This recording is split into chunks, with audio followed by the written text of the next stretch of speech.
Hello everyone, स्वागत है आपका मेरे यूट्यूब चैनल में। ये प्रीवियस ईयर सीरीज का ये फिफ्थ क्लास हुआ हमारा जनरल टेस्ट का, जिसमें हम प्रीवियस ईयर जितने भी क्वेश्चन है वो सारे प्रैक्टिस कर रहे हैं। अगर आपने पहले का वीडियो नहीं देखा है तो आप चैनल को चेकआउट करेंगे और बाकी सारे वीडियो को देखेंगे। प्रीवियस ईयर के जितने भी वीडियो है, 3-4 लेक्चर आ गए हैं, उस सबको देखेंगे। इससे क्या होगा कि एग्जाम के बारे में आपको अच्छे से जानकारी मिल जाएगी, किस चैप्टर से कितना क्वेश्चन पूछ रहा है और किस टाइप का क्वेश्चन पूछ रहा है। ठीक है। और बाकी भी चैप्टर के वीडियो है, जैसे रेशियो एंड प्रोपोर्शन का है, स्क्वायर रूट का है, क्यू रूट का है, और उसके बाद पावर एडजस्टमेंट है। ये सारे के वीडियो हैं, तो आप चैनल को चेकआउट करके देख सकते हैं। साथ में अगर आप चैनल पे नए हैं तो चैनल को सब्सक्राइब कर लेंगे, और ये वीडियो पसंद आ रहा हो तो वीडियो को लाइक करेंगे। ठीक है, और दोस्तों में भी शेयर करना है। चलिए आज की क्लास को शुरू करते हैं। पहला क्वेश्चन क्या है? पहला क्वेश्चन है कि ये फिगर दिया हुआ है और हमें इसमें पूछ रहा है एक्स और वाई का वैल्यू हमसे पूछ रहा है। तो आप ध्यान से देखेंगे तो ये हमारे पास कितना डिग्री दिया हुआ है। ये हमें दिया हुआ है 100 डिग्री। ए जो ट्रेंगल है, इसमें ए का बाहरी कोण कितना है? 100 डिग्री है। बी का अंदर वाला कोण 50 डिग्री है। वाई अंदर है और एक्स बाहर है। एक्स और वाई का वैल्यू हमें बताना है। ठीक है। तो अब देखो, ये 100 डिग्री है तो ये 80 डिग्री हो जाएगा क्या? क्योंकि 80 डिग्री हो जाएगा। और यहाँ पे 50 डिग्री है। 80 डिग्री और 50 डिग्री 130 हो जाता है। तो अगर तीनों एंगल का मतलब जो ट्रायंगल में तीनों एंगल का सम कितना होता है? 180 होता है। तो ये 50 डिग्री हो जाएगा। वाई 50 डिग्री जब हो जाएगा तो एक्स कितना हो जाएगा? एक्स 130 हो जाएगा। ठीक है, क्योंकि इनके जो एक सिंगल रेखा पे क्या होता है कि 180 डिग्री का टोटल सम होता है। ठीक है, तो ये 130 हो जाएगा। तो हमारा आंसर क्या हो जाएगा? 130 डिग्री और 50। तो ऑप्शन ए हो जाएगा। ठीक है, एक्स को पहले रखेंगे, वाई को बाद में रखेंगे। नेक्स्ट क्वेश्चन पे चलते हैं। नेक्स्ट क्वेश्चन क्या कहता है? In a locality the ratio of the number of male and female is 7:6। If there are 10-50 males then what is the total population of the locality. किसी लोकेलिटी में male और female का ratio दिया हुआ है, और उसमें मेल का रेशियो मेल का संख्या ही हमें बताया हुआ है, और हमसे पूछ रहा है कि टोटल पॉपुलेशन बताओ। तो देखो, रेशियो जो दिया हुआ है मेल का दिया हुआ है 7x, हम इसको मान लेते हैं। ठीक है, और 10-50 क्या है? 10-50 यहाँ पे मेल्स हैं। ठीक है, इनके मतलब रेशियो जो है ये इक्वल होगा संख्या के बराबर। तो x इक्वल टू हम निकालेंगे 1050/7। इसको करने पे कितना आएगा? 150, 150 आएगा एक्स का वैल्यू। ठीक है, तो जो फीमेल का जनसंख्या होगा कितना होगा? 6 × 150। ठीक है, तो ये कितना होगा हमारे पास? 900। अब फीमेल 900 है और मेल कितना था? 1050। तो टोटल जनसंख्या कितना हो जाएगा हमारे पास? टोटल जनसंख्या जो हो जाएगा वो 1950 हो जाएगा। ठीक है, ये बहुत इजी क्वेश्चन था, ऑप्शन सी होगा इसका आंसर। नेक्स्ट क्वेश्चन पे चलते हैं। नेक्स्ट क्वेश्चन क्या कहता है? A B is a diameter of a circle with centre 3:4। 3 और 4 है, मतलब सेंटर का जो कोऑर्डिनेट हमारे पास क्या है? 3 और 4 है। और कोऑर्डिनेट ए कोई पॉइंट है, उसका कोऑर्डिनेट क्या है? 4 और 9 है। तो हमसे बी पॉइंट का कोऑर्डिनेट पूछ रहा है। ये मान लो सर्कल है। ठीक है, अब सर्कल है तो इसमें सेंटर का जो कोऑर्डिनेट दिया हुआ है 3 और 4 दिया हुआ है, और ये ए है और ये है बी। ए का कोऑर्डिनेट दिया हुआ है 4 और 9, और बी का कोऑर्डिनेट हमसे पूछ रहा है। तो मान लो बी का कोऑर्डिनेट हमने एक्स और वाई मान लिया। ठीक है, बी का कोऑर्डिनेट एक्स और वाई मान लिया। अब ध्यान से देखो कि ए बी को अगर बाई 2 कर दे, मतलब ए बी को अगर हाफ कर दे तो उसका सेंटर मिल जाएगा हमें। ठीक है, तो उसी को यहाँ पे करना है। तो 4 + x, मतलब जो एक्स वाले हैं उसको 2 करने पे क्या 3 मिलेगा कि नहीं मिलेगा? होगा ना 3 के इक्वल, क्योंकि हाफ करने पे तो आ जाएगा ना एक्स के इक्वल। ठीक है, तो ये हमारा कितना आ जाएगा? यहाँ से x का वैल्यू हो जाएगा, ये 2 इधर जाएगा तो 6 हो जाएगा, और 4 यहाँ पे आएगा तो माइनस में हो जाएगा, तो x का वैल्यू 2 हो जाएगा। मतलब b का जो x कोऑर्डिनेट होगा वो 2 होगा। अब हम वैसे ही करेंगे कि 9 + 1/2 हो जाएगा। ठीक है, तो इसको करने पे कितना आ जाएगा? -1 आ जाएगा हमारा, इसको सॉल्व करने पे। तो क्या होगा? x का वैल्यू 2 और y का वैल्यू -1। तो इसको देखेंगे, ऑप्शन बी हमारा आंसर हो जाएगा। ठीक है, यही कोऑर्डिनेट होगा b का। नेक्स्ट क्वेश्चन पे चलते हैं। नेक्स्ट क्वेश्चन क्या कह रहा है? If cost price of an item is 90% of its selling price then what is the profit percentage. किसी भी वस्तु का कॉस्ट प्राइस जो है वो 90% है सेलिंग प्राइस का, तो हमसे उसमें पूछ रहा है कि प्रॉफिट परसेंटेज कितना होगा। अब देखो कि सीपी मतलब कह रहा है, सीपी जो है वो एसपी के 90% के इक्वल है। ये हमसे कह रहा है 90% के इक्वल है, ऐसे ये इक्वेशन बन रहा है। तो हम यहाँ से निकालते हैं, इसी रिलेशन से हम प्रॉफिट फाइंड करने की कोशिश करते हैं। तो ये 90/100 हो जाएगा, परसेंटेज है तो इसको कट करेंगे। अब ये 10 इधर चला जाएगा। ठीक है, 10/9 हो जाएगा, मतलब 10/9 को इधर रखते हैं तो एसपी, और नीचे आके यहाँ पे सीपी हो जाएगा।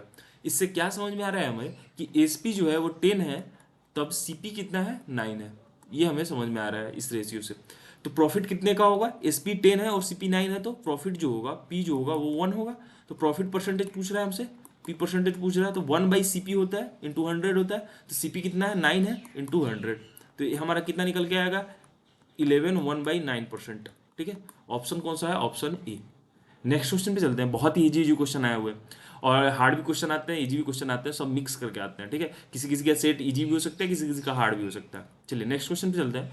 नेक्स्ट क्वेश्चन क्या है, find the length of arc of a circle with radius 5 centimetre if it's angle is 70 degree. अब देखो आर्क क्या होता है कि ये मान लो सर्कल है, अब सर्कल में ये सेंटर हुआ, सेंटर से ये क्या होता है कि ये 2 पॉइंट पे कहीं पे हम ये टच करता है लाइन। ठीक है, ये हो गया आपका रेडियस और ये हो गया थीटा, और थीटा का वैल्यू हमारे पास 70 डिग्री दिया हुआ है और रेडियस जो दिया हुआ है 5 सेंटीमीटर दिया हुआ है। अब हमसे पूछ रहा है कि आर्क का वैल्यू बताओ। आर्क क्या होता है, ये ए और बी का लेंथ हमसे पूछ रहा है। ठीक है, तो इसका आर्क का जब भी लेंथ पूछे ना तो उसका फॉर्मूला होता है, उसका क्या फॉर्मूला होता है, ए और बी के आर्क का लेंथ पूछे तो उसका फॉर्मूला होता है theta by 180 into pi r, यही फॉर्मूला होता है। तो थीटा हमारे पास 70 डिग्री है, 180 है, पाई कितना पाई का तो ये हो जाएगा 5 इंटू पाई। ठीक है, अब इसको कट कर लो, ये हो जाएगा 7, ये हो जाएगा 7/18, 35/18 पाई। 35/18 पाई हमारा क्या हो जाएगा, आंसर हो जाएगा। देखो 35/18 पाई हमारा आंसर है ऑप्शन बी। नेक्स्ट क्वेश्चन पे चलते हैं। नेक्स्ट क्वेश्चन क्या कहता है, अभी तक अगर आपको वीडियो समझ में आ गया हो तो वीडियो को लाइक कर दे और दोस्तों में भी शेयर करें, आप लोग शेयर करने में कंजूसी करते हैं। नेक्स्ट क्वेश्चन है, 2 dice are thrown similarly, what is the probability that the sum of the two number is 4। मतलब दो डाइस को थ्रो किया जाता है, ठीक है, एक साथ ही, तो उसमें हमसे पूछ रहा है कि क्या प्रोबेबिलिटी है 4 आने का, मतलब वो दोनों डाइस के जो हम ऐड करेंगे तो 4 आने का क्या प्रोबेबिलिटी है। ठीक है, तो इसका एक ट्रिक होता है, अगर मान लो 5 का सम पूछ ले, 6 का पूछ ले, 7 का पूछ ले, 8 का पूछ ले, 9 का पूछ ले, 10 का पूछ ले, 11 का पूछ ले, तो इसका एक ट्रिक होता है, आप ध्यान रखेंगे। 2 और 12 का जो होगा सम, सम जब भी पूछेगा 2 और 12 कितने बार सम आएंगे दो डाइस को थ्रो करने पे, तो एक बार आते हैं। ठीक है, 3 और 11 को पूछेगा तो कितने बार आते हैं, 2 बार। 4 और 10 को पूछेगा तो कितने बार आते हैं, 3 बार। 5 और 9 को पूछेगा तो कितने बार आते हैं, 4 बार। 6 और 7 को पूछेगा तो कितने बार आते हैं, 5 बार। नहीं नहीं, 6 और 8 को पूछेगा तो, ठीक है, और 7 को पूछेगा तो ये कितना आता है सम, 6 बार। मतलब अगर पूछे कि 6 का सम कितना होगा, कितना होगा, तो 5 होगा, टोटल 5 ही आएगा वो दो डाइस को थ्रो करोगे तो। अच्छा, अब टोटल आउटकम कैसे निकलेगा, टोटल आउटकम जैसे भी निकालना हो उसको हम क्या करते हैं, 6/n का फॉर्मूला होता है। ठीक है, अब 2 डाइस है तो 6 का स्क्वायर कर दो।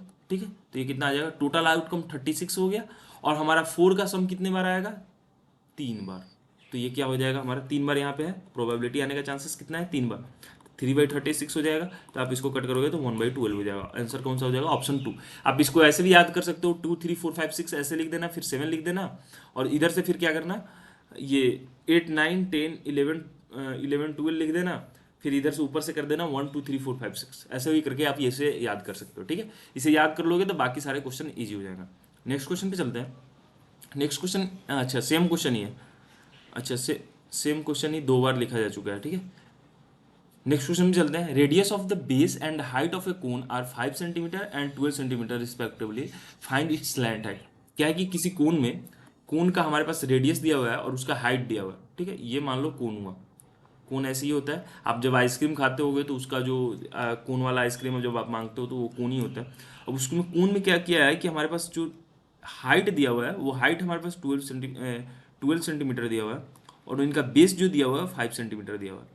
ठीक है, ये हमारे पास 5 सेंटीमीटर है, इसको हम नाम लिख देते हैं ABC। अब ये DC हमारे पास 5 है और AD हमारे पास 12 है, और स्लैंट हाइट क्या होता है, ये AC, ये होता है स्लैंट हाइट। ठीक है, L। तो आप ध्यान से देखोगे तो राइट एंगल की ट्रायंगल की तरह दिख रहा है, और स्लैंट हाइट का फॉर्मूला होता है L 5 स्क्वायर प्लस 12 स्क्वायर, मतलब जो भी हाइट है और बेस है उसका स्क्वायर कर दो रूट अंडर में, तो ये कितना आ जाएगा 25 प्लस 12 का स्क्वायर 144। ठीक है, रूट अंडर में, तो ये टोटल प्लस करने पे 169, इसको क्या तोड़ोगे तो 13 हो जाएगा, 13 centimetre, option C. Next question पे चलते हैं। नेक्स्ट क्वेश्चन क्या कहता है, which term of the AP 7 30 90 26 is 97। मतलब इसमें क्या करना है कि हमको टर्म बताना है कि किस टर्म पे 97 आ जाएगा। ठीक है, तो ये कितने टर्म का पूरा AP है, तो अब देखो इसका कॉमन डिफरेंस तो पहले निकाल लो, कॉमन डिफरेंस निकालोगे तो कितना आ जाएगा, 6 आ जाएगा। कॉमन डिफरेंस कैसे निकालते हैं, आगे वाले टर्म में से ये माइनस करते चले जाते हैं पीछे वाले टर्म को। तो 13 माइनस 7 हो जाएगा तो 6 हो जाएगा, 90 माइनस 30 तो 6 हो जाएगा, मतलब ये एपी में है, कॉमन डिफरेंस होना चाहिए। फर्स्ट टर्म इसका क्या है, फर्स्ट टर्म 7 है। अब यहाँ पे हम फॉर्मूला लगा देंगे T N A plus N minus one into D. अब टी एन हमारे पास कितना है, 97 है, ए कितना है, 7 है, प्लस एन हमें पता करना है -1, और डी हमारे पास कितना है, 6 है। आप इसको तोड़ोगे तो 97, ये हो जाएगा 7 प्लस 6n माइनस 6, ठीक है, ये हो जाएगा 97 इक्वल टू, ये हो जाएगा हमारे पास 6n प्लस 1। आप इसको प्लस 1 को इधर भेजेंगे तो ये कितना हो जाएगा, 96 इक्वल टू 6n, ठीक है। अब n इक्वल टू 6 को इस साइड भेजेंगे तो 96/6, ठीक है। तो आप ये कटेगा तो ये कितना हो जाएगा, 16, ठीक है। तो हमारा टर्म कौन सा हो जाएगा, 16 टर्म हो जाएगा, ऑप्शन ए। नेक्स्ट क्वेश्चन पे चलते हैं। नेक्स्ट क्वेश्चन क्या कहता है कि 3 sin theta 4 sin theta equal to 0, then the value of tan theta cosec theta is, ठीक है। ये गलती से ऐसा लिखा हुआ है तो आप इसको ध्यान रखेंगे, साइन थीटा है, 3 sin theta -4 cos theta equal to 0 दिया हुआ है, और हमसे पूछ रहा है कि tan थीटा, या हमसे क्या पूछ रहा है, अब मैं लिख देता हूँ tan theta multiply cosec theta, ठीक है, ये हमसे पूछ रहा है। अब 3 sin थीटा और 4 cos थीटा है तो इसी से हम निकालने की कोशिश करते हैं। 3 sin theta equal to 4 cos theta हो जाएगा, उधर जाके ये प्लस में हो जाएगा, ठीक है। अब ये देखो कि साइन थीटा के नीचे अब cos थीटा को भेज देते हैं, ठीक है, और 4/3 इधर भेज देते हैं, ये हो गया। Sine theta by cos theta क्या होता है, tan थीटा होता है, ठीक है। tan थीटा इक्वल टू कितना आ गया, 4/3 हो गया। अब tan theta by equal to 4/3 हो गया, तो आप ध्यान से देखेंगे कि tan थीटा इक्वल टू कितना होता है, p/b। tan theta equal to tan/p/b होता है, और इसका वैल्यू कितना आ गया हमारे पास, 4/3 आ गया, ठीक है, 4/3 आ गया। अब यहाँ पे हम एक ट्रेंगल ड्रॉ करते हैं, राइट एंगल ट्रेंगल। अब इसमें परपेंडिकुलर कितना है, 4 है, बेस कितना है, 3 है, तो इसका हाइपोटेनस कितना हो जाएगा, 5 हो जाएगा। अब हाइपोटेनस 5 हो गया तो हमसे कह रहा है कि tan थीटा का वैल्यू बता, तो tan थीटा का वैल्यू तो हमें पता है 4/3। अब कॉसेक थीटा निकाल लेंगे, तो कॉसेक थीटा क्या होता है, कॉसेक थीटा जो होता है वो साइन थीटा का उल्टा होता है, तो h/p होता है, साइन थीटा p/h होता है, और कॉसेक थीटा क्या होता है, h/p होता है। h हमारे पास 5 है और p कितना है, 4 है, तो 5/4 निकल गया। अब हमसे tan theta into cosec theta पूछ रहा था, कॉसेक थीटा पूछ रहा था, तो tan थीटा का वैल्यू 4/3, कॉसेक थीटा का 5/4, 4 से 4 कट करोगे तो कितना आ जाएगा, 5/3। तो हमारा आंसर क्या हो जाएगा, 5/3, ऑप्शन नंबर 2, ठीक है। बहुत ईजी क्वेश्चन था। नेक्स्ट क्वेश्चन पे चलते हैं। नेक्स्ट क्वेश्चन क्या कहता है, Rakesh can do a certain job in 12 days, Bipin in 60% more efficient than Rakesh, how much day will Bipin alone take to do the same job. क्या है कि राकेश किसी काम को 12 दिन में करता है और बिपिन जो है उससे 60% सफिशियंट है, राकेश से 60% सफिशियंट है काम करने में, इफिशियंट है। How many days will Bipin alone to, और हमसे पूछ रहा है कि बिपिन एक अकेले काम करेगा तो कितने दिन में कर लेगा। अब देखो राकेश का और बिपिन का रेशियो दिया हुआ है, और बिपिन, मान लो राकेश जो काम करता है वो 100 काम करता है, ठीक है, तो बिपिन करेगा वो 160 करेगा, इफिशियंसी 160 है बिपिन का। तो इनके बीच का रेशियो देखो ये कितना हो जाएगा, 5:8 हो जाएगा। और 5:8 हो जाएगा तो राकेश का हमारे पास क्या दिया हुआ है, ये इफिशियंसी हमारा निकल गया राकेश का, और वर्क डन इक्वल टू होता है, वर्क डन इक्वल टू होता है टाइम इंटू इफिशियंसी। टाइम कितना लेता है राकेश, 12 दिन, इफिशियंसी कितना है इसका, 5, तो ये कितना आ जाएगा हमारे पास, 12×5 = 60, मतलब टोटल वर्क 60 है।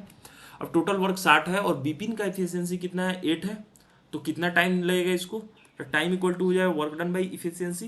तो वर्क डन 60 है और ये इफिशियंसी 8 है, तो इसका कितना हो जाएगा, 4, ये हो जाएगा 30, ये 2, ये 50, तो ये कितना हो जाएगा, 7 1/2, ऑप्शन नंबर कौन सा हो जाएगा, ऑप्शन ए।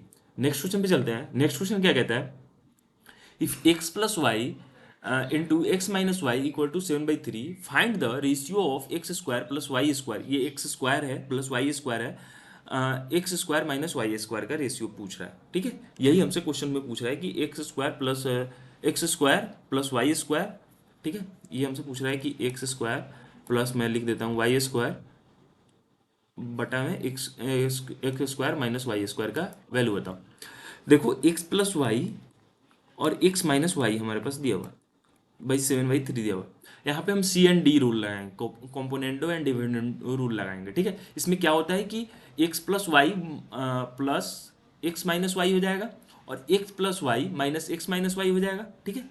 वो रूल अगर आप नहीं जानते तो रेशियो एंड प्रोपोर्शन का चैप्टर देख लीजिएगा, उसमें हमने सारे को डिस्कस किया है, ठीक है। तो वहाँ से आपको पता चल जाएगा। बाकी मैं यहाँ पे बताता हूँ, एक्स प्लस वाई को plus Y plus X minus Y करने पे वाई वाई कैंसिल हो जाएगा, ठीक है। और नीचे करने पे X plus Y minus X minus Y, तो ये प्लस हो जाएगा, तो यहाँ एक्स एक्स कैंसिल हो जाएगा। ऊपर करने पे क्या हो जाएगा कि 7 + 3 10 हो जाएगा, और 7 - 3 कितना हो जाएगा, 4 हो जाएगा। ये हमारा सी डी रूल से पता चला। अब ध्यान से देखेंगे तो ये जब कट हो गया तो ऊपर जो बचेगा वो 2x बचेगा, और नीचे जो बचेगा वो 2y बचेगा। ऊपर देखें तो 2x और नीचे 2y, और इक्वल टू में 10/4, 10/4।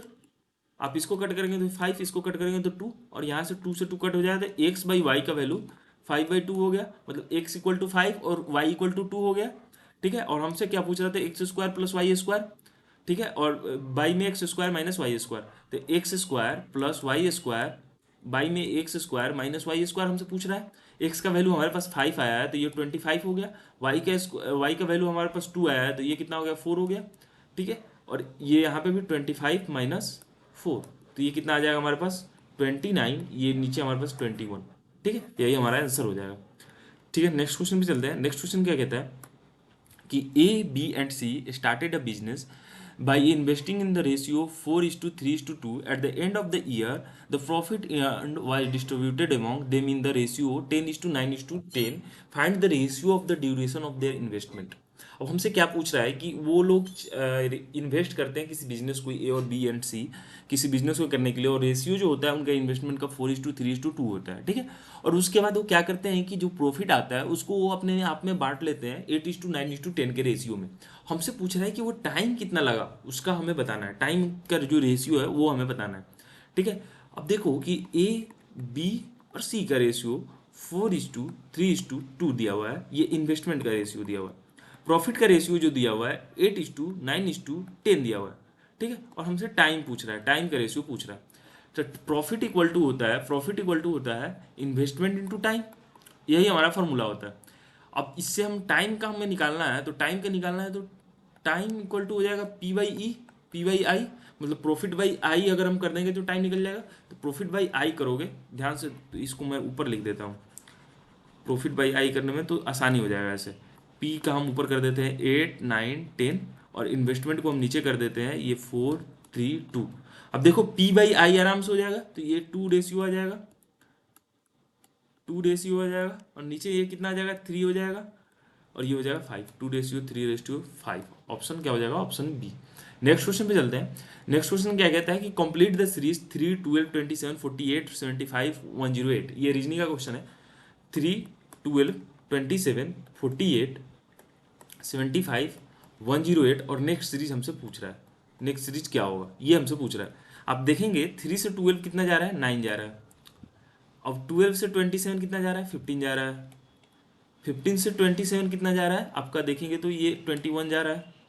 21 से ये 75 कितना जा रहा है हमारे पास, 27 जा रहा है।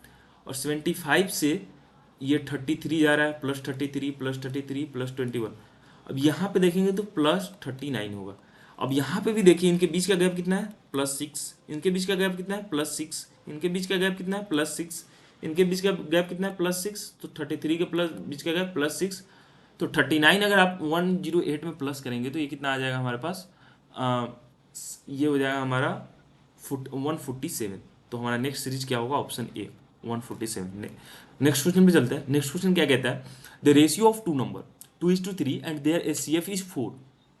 तो हमसे एलसीएम पूछ रहा है। अब मान लो कोई नंबर है ए और बी, और उनके बीच का रेशियो जो है उनके बीच का रेशियो 2:3 दिया हुआ है, और HCF हमें दिया हुआ है। तो HCF क्या होता है, हाईएस्ट कॉमन फैक्टर, मतलब कॉमन होता है वो दोनों संख्याओं में। तो यहाँ पे हम x मान लेते हैं, और वो x क्या है, x का वैल्यू हमारे पास 4 है, तो वो नंबर क्या हो जाएगा, वो नंबर हो जाएगा 8, और यहाँ पे कितना हो जाएगा 12। 8 और 12 वो नंबर आ गया। और अब 8 और 12 का एलसीएम निकाल लो, 8 और 12 का एलसीएम निकालोगे तो क्या हो जाएगा 2 4 6, इसको 2 से करोगे तो 2 3, 3 2 6, 12 और 24, एलसीएम कितना हो जाएगा 24। ऑप्शन कौन सा हो जाएगा? Option C. नेक्स्ट क्वेश्चन पे चलते हैं। नेक्स्ट क्वेश्चन क्या कहता है? 1 year ago the ratio of the age of A to the B to that of a B was 4:3। the ratio of their respective age 3 years from now। मतलब देखो आज जो प्रेजेंट है इससे एक साल पहले, मतलब आज जो मान लो 2023 है तो उससे एक साल पहले यानी 2022 में ए और बी का जो रेशियो था वो 4:3 था, और आज से 3 साल बाद उनके जो एज का रेशियो हो जाएगा वो 6:5 हो जाएगा। तो हमसे पूछ रहा है कि what will be the ratio of respective age A and B 9 year from now. मतलब 2023 से 9 साल बाद उनका रेशियो क्या होगा उनके एज का। ठीक है, अब ए और बी का रेशियो जो दिया हुआ है एज का 4:3 दिया हुआ है। ये कब दिया हुआ है? 1 year ago, 1 year ago, year ago मतलब 2023 से पहले, एक साल पहले। ठीक है, मान लो 2023 मैंने मान लिया तो 2023 से एक साल पहले, और आज 2023 से 3 साल बाद मतलब 2026 तक उनके एज का रेशियो जो दिया हुआ है वो 6:5 दिया हुआ है। 6:5 दिया हुआ है 3 साल बाद, 3 ईयर फ्रॉम नाउ। और हमसे पूछ रहा है कि आप 9 साल के बाद का बताओ। तो पहले तो हम देखेंगे कि ऐसा जब भी क्वेश्चन आए तो उसमें हम देखेंगे कि रेशियो जो बीच का दिया हुआ है वो एक सही है कि नहीं, उनके बीच का गैप सही है कि नहीं। अगर नहीं सही हो तो उसको हम इक्वल करने की कोशिश करेंगे। तो 4 और 6 का हम जब रेशियो देखते हैं तो 2:3 दिया हुआ है, ये 4:3 है और 6:5 है। ठीक है, और ये दोनों उनके बीच का सही है। यहाँ पे भी 2 का गैप है, यहाँ भी 2 का गैप है, यहाँ भी 2 का गैप है। ठीक है, तो 2 का गैप है यहाँ पे, 2 का गैप है इनके बीच का, और 1 ईयर एगो और 3 ईयर एगो के बीच में कितने का गैप है? 4 का गैप है। ठीक है, 4 का गैप है। तो आप ध्यान से देखेंगे कि क्या करता है कि 4 साल को जो है रेशियो 2 रिप्रेजेंट करता है। समझ में आ रहा है? रेशियो का जो 2 दिया हुआ है मतलब दो रेशियो 2 × 2 करोगे तो 4 ईयर रिप्रेजेंट हो रहा है, 4 ईयर रिप्रेजेंट हो रहा है। ठीक है, तो आप ध्यान से देखो कि 3 ईयर्स फ्रॉम नाउ कह रहा है तो एक्चुअल एज हो जाएगा 6 × 2, तो ये हो जाएगा 12 ईयर, मतलब 3 साल बाद इनका 12 साल एज होगा। ठीक है, और यहाँ पे 5 रेशियो दिया हुआ है 3 ईयर्स फ्रॉम नाउ, तो यहाँ ये कितना हो जाएगा 10 ईयर्स, ये ए का हो जाएगा और ये बी का एज हो जाएगा। आज से 9 साल बाद मतलब 3 साल तो खत्म हो गया, 9 साल बाद क्या हो जाएगा मतलब +6 कर देंगे इसमें, +6 करेंगे तो ये कितना हो जाएगा 18, और ये हो जाएगा हमारे पास 16। तो इनके बीच का रेशियो कितना हो जाएगा 9:8। तो हमारा आंसर क्या हो जाएगा 9:8, ऑप्शन नंबर सी। ठीक है, इसी के साथ हमारा ये लेक्चर नंबर 5 खत्म होता है। होप आपको वीडियो समझ में आया हो। अगर आपको वीडियो समझ में आया तो वीडियो को लाइक करेंगे, चैनल को सब्सक्राइब करेंगे। अगर आपको कोई भी सीवीटी से रिलेटेड प्रॉब्लम होता है तो मेरे इंस्टाग्राम और टेलीग्राम पे कांटेक्ट कर सकते हैं। बाकी आप वीडियो देखते रहें और अपना तैयारी जारी रखें। ठीक है, मिलते हैं नेक्स्ट वीडियो में। धन्यवाद।